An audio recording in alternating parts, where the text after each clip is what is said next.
大家拍拼拢是为了要顾三顿来看这台南南西公有市场，因为家己大埔地震影响，这栋这市场变做是危楼啊。即马这大头虽然是惊危险，不过为着要顾生活，也是爱留伫咧内面做生意。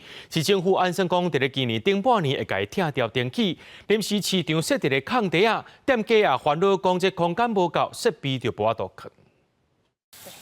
营销会煮薏米、佮南瓜菜、香气拢走出来。这但是南西市场边啊开30档的面摊，不过其实这规排建筑拢因为日前家己大埔地震，害真侪店家甲住户严重受损。实际今日去内底天崩放弃、壁嘛闭起，已经互人来做红单围楼。地震过一个月啊，到单游玩有10几单为着顾巴肚，佮照常伫遮做生意。对，我们还是要一样，我们还是要生活嘛。这边所牵涉的问题太多了，市场处跟我们讲是这样子，连一个慰问金也没有，会担心啊，不然你怎么办？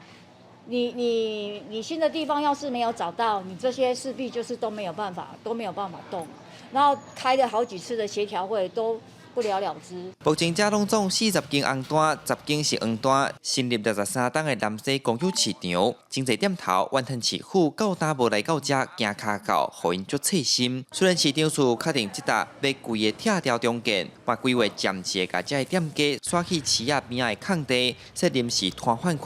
不过店家讲，因遮尔侪设备爱搬，遐个空间佫无够宽，认为根本无所在通蹲。因为做生意拢毕竟拢就是要有冰箱。 吼，你有冰箱的真理，但是你的空间话占较宽，摊张临时买用的做生意，拢感觉讲上会伫遐抱怨。政府哦，看会当哦，佮用一地讲较宽咧，哎，要去甲迄个私人的土地租一个。那整个市场预计会在今年上半年来进行拆除。 那从拆除到重建，大概需要2年左右的时间。那市场处这边也积极的在跟中央争取经费，希望整个重建可以尽速来完成。市场拆除中间费用初估爱超过1亿，市场处讲会向中央争取补助。原本徛咧市场的住户，市府嘛表示会协调社会局来到3天安置。记者从台南采访报道。